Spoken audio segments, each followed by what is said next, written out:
កុំខឹងនឹងពន្លឺព្រះអាទិត្យពលឺថ្ងៃពីព្រោះបើយើងខឹងនឹងពលឺព្រះអាទិត្យក៏អត់ខ្វល់ជាមួយនឹងយើងខឹងដែរអញ្ចឹងទូនន្ទីពលឺព្រះអាទិត្យឬក៏ទូនន្ទីរបស់ព្រះអាទិត្យហ្នឹងគឺបំភ្លឺពិភពលោកអ្វីដែលខ្ញុំប្រៀបធៀបនេះគឺចង់និយាយថានៅពេលណាដែលយើងក្តៅព្រោះពន្លឺព្រះអាទិត្យកុំទៅខឹងកុំបន្ទោសជាមួយនឹងកម្ដៅព្រះអាទិត្យអីពីព្រោះអីព្រះអាទិត្យវាក្តៅស្រាប់ទៅហើយដែលព្រះអាទិត្យណាមិនក្តៅទេហើយយ៉ាងណាកុំខឹងជាមួយនឹងមនុស្សខូចមនុស្សខិលកុំខឹងជាមួយនឹងមនុស្សដែលប្រើពាក្យសម្ដីមិនល្អឬក៏មនុស្សអាត្មានិយមកុំទៅខឹងពីព្រោះនិស័យរបស់គាត់តែប៉ុណ្្នឹងឯង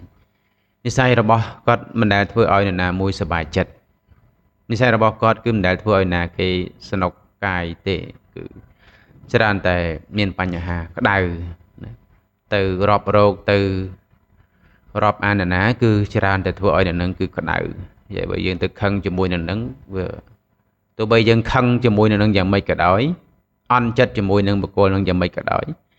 បុគ្គលនឹងនៅតែជាមនុស្សក្តៅរហូតចឹងមិនចាំបាច់ទៅខឹងទេយើងកាន់តែខឹងមនុស្សនឹងនៅតែក្តៅប៉ុណ្ណឹងហើយយើងមិនខឹងមនុស្សនៅតែក្តៅប៉ុណ្ណឹងចឹងមានថានិស័យមនុស្សវាអាស្រ័យទៅតាមអធិស្ឋានគឺតោសៈចរិតគឺមនុស្សដែលមានកំហឹងដែលធ្វើឲ្យគេខឹងរហូតមនុស្សចឹងកុំទៅអន់ចិត្តកុំទៅខឹងជាមួយប៉ុន្តែអ្វីដែលសំខាន់គឺយើងខ្លួនយើងថាតើយើងនឹងមានវិធីសាស្ត្រយ៉ាងម៉េចដើម្បីទប់ស្កាត់កុំឲ្យនៅពេលដែលយើងត្រូវបុគ្គលម្នាក់នឹងមនុស្សម្នាក់នឹងបន្ទុះមកលើយើងហើយយើងត្រូវធ្វើយ៉ាងម៉េចខ្លួនយើងបើយើងពោលទៅតាមព្រះធម៌ដែលពុទ្ធបង្រៀនពុទ្ធថាឈ្នះមនុស្សខឹងដោយការមិនខឹងអកោធេនៈជានេកោធាំងឈ្នះមនុស្សខឹងបានដោយការមិនខឹងពុទ្ធបរិញ្ញាអញ្ចឹងប៉ុន្តែនៅពេលណាដែលយើងមានសតិគឺយើងអាចឈ្នះបានប៉ុន្តែនៅពេលដែលយើងអត់មានសតិនៅពេលដែលយើងអត់មានសតិអាហ្នឹងយើងប្រកាសជាចាញ់ទាំងខ្លួនឯងហើយចាញ់ទាំងបុគ្គលនោះចាញ់អ្នកដទៃមិនជុំទេងុំយើងចាញ់ខ្លួនឯងគឺចាញ់ចិត្តនឹងឯងនៅលើពិភពលោកយើងនេះគឺមិនងាយមាននរណាម្នាក់ដែលអាចឈ្នះចិត្តរបស់ខ្លួនឯងគឺមិនងាយវាលែងតែព្រះពុទ្ធឬព្រះអរហន្តទាំងឡាយដែលលោកឈ្នះចិត្តរបស់ខ្លួនឯងឈ្នះចិត្តនឹងគឺឈ្នះចិត្តអីគឺឈ្នះចិត្តលោភលន់ចិត្តខឹងចិត្តប្រាថ្នាចង់បានដែលភាសាព្រះហៅថាលោភៈទោសៈមោហៈហើយនឹងទិដ្ឋិតណ្ហាឧបាទានអានឹងលោកឈ្នះតែពុទ្ធជនយើងមិនអាចទេអញ្ចឹងទាមទារឲ្យយើងមានសតិស្មារតីក្នុងការឃុំក្រងខ្លួនឯងហើយយកសតិនេះទៅឃុំក្រងចិត្តមិនមែនទៅគ្រប់គ្រងសតិទេ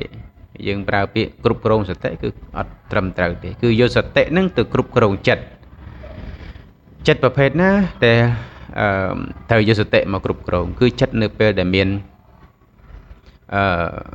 ការលោភលន់ការប្រាថ្នាចង់បានឬក៏ចិត្តដែលចង់បន្ទុះចង់បង្កហេតុឲ្យអ្នកដទៃទទួលទុក្ខលំបាកទទួលនៅភាពឈឺចាប់អីទាំងអស់ហ្នឹងគឺត្រូវទៅទប់ណាយកសតិហ្នឹងទៅគ្រប់គ្រងចិត្តនឹងភ្លាមកុំឲ្យវាកើតឡើងទាន់ហើយ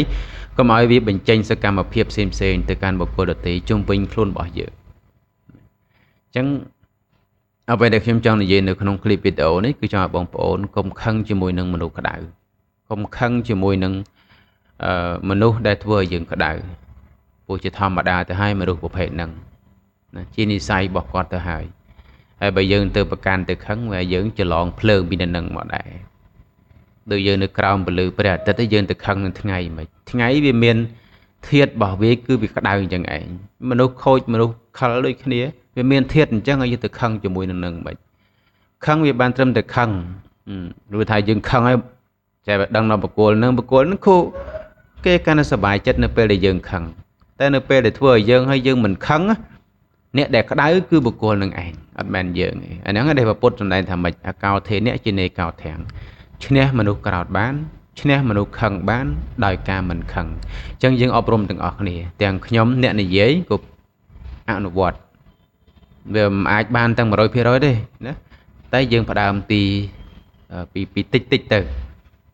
យើងអត់អាចទៅគ្របសង្កត់លោភៈទោសៈមោហៈអីនៅក្នុងសន្តានចិត្តរបស់យើងទាំងមិនដែលបានអប់រំគឺមិនអាចទេអញ្ចឹងណា